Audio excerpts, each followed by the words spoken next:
to GuitarControl.com. My name is Robert, and we are checking out possibly one of the greatest riffs of all time, Highway to Hell from AC/DC. Now, we're going to do this in two videos. We're going to do the riffs in this video, and then we're going to have a second video all about the solo, because it's such a good solo. So lots of little things happening in there. So if you guys would like tabs for this, make sure you grab those down below in the description, and we're going to go ahead and kick things off and get rocking on this AC/DC Monster Jam.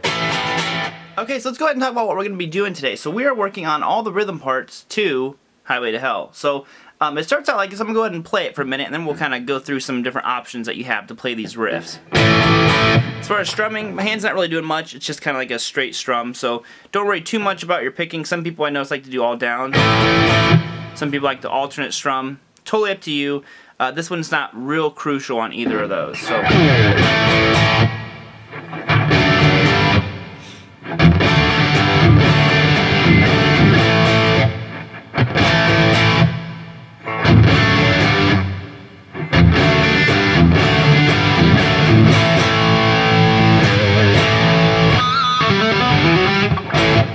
So what's going on here?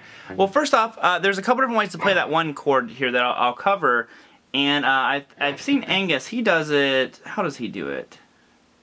Kind of like this, I think. Something like that.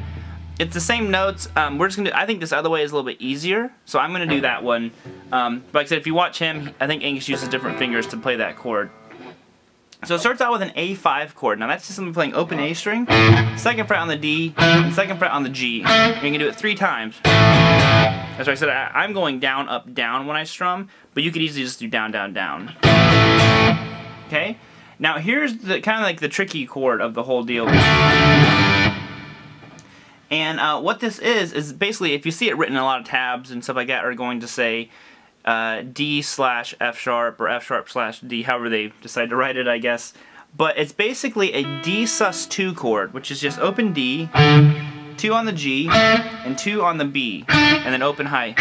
Now I'm using my middle finger and ring finger. But they throw an F sharp in the bass. So you take your pointer finger and you hold down second fret on the low E string, and you kind of let your pointer finger touch that A, so it mutes it. You don't really want that one ringing out, because we just want mute the A, the D, the G, B. Okay. So that way you're kind of getting that A string out of there. And then what you do is you simply pick up your pointer finger and your middle finger, and your middle finger goes 3rd fret on the low E string. Now this is basically an G chord. Now I'm again keeping the A string muted. I found sometimes getting rid of some of the lower bassier notes on riffs like this with a lot of distortion, it cleans it up and makes it more crisp. You'll notice AC/DC does this a lot with their stuff. So we have... So you go to that F sharp / D twice, then you transition to that G. Now just practicing that movement right there is good, just to get used to that.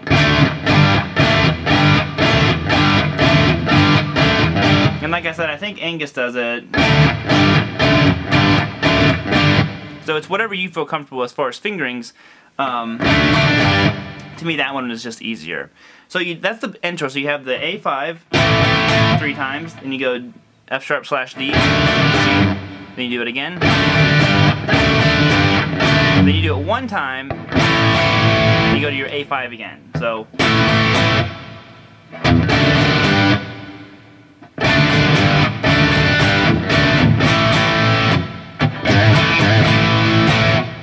So that is basically the whole intro and verse.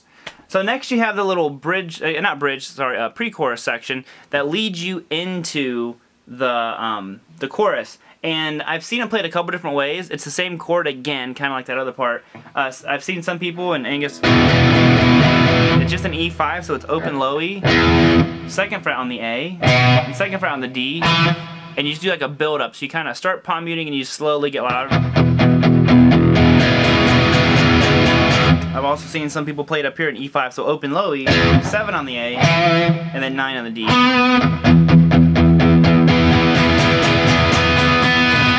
So there's that one, and then it just goes into the chorus, and that's actually all like the pre-chorus.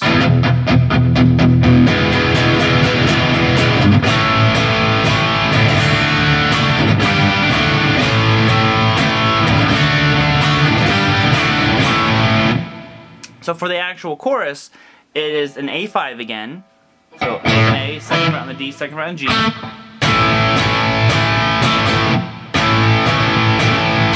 Yeah, I'm hitting it 4 times. 1, 2, 3, 4. D major, which is open D, second fret on the G, third fret on the B, and then second fret high. So twice. Then you're going to go to a G major chord. I do the same G that we did earlier. Then you go back to D major.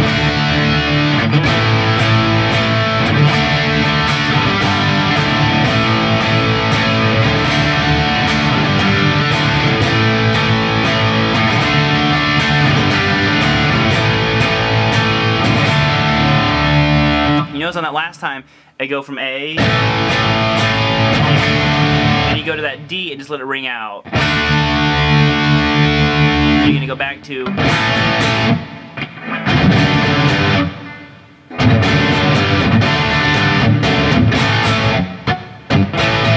So you do that again, and then there's a little part before the solo. And all that really is doing is just, and you want to listen to the song obviously for timing on all this stuff with the drums and bass, but it's just a D major chord. Sometimes I add that F sharp in the bass. You don't have to. I just think it fills it out a little bit, but it's just D major. And then you're just taking your pinky and adding it to 3rd fret on the high E string. Now this turns it into a D sus4.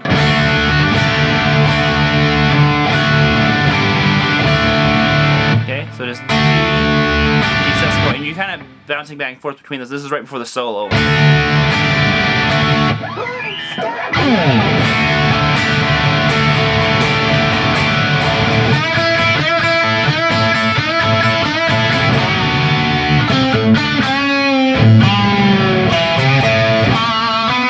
Okay, thank you of course for tuning in today. Hope you enjoyed that lesson.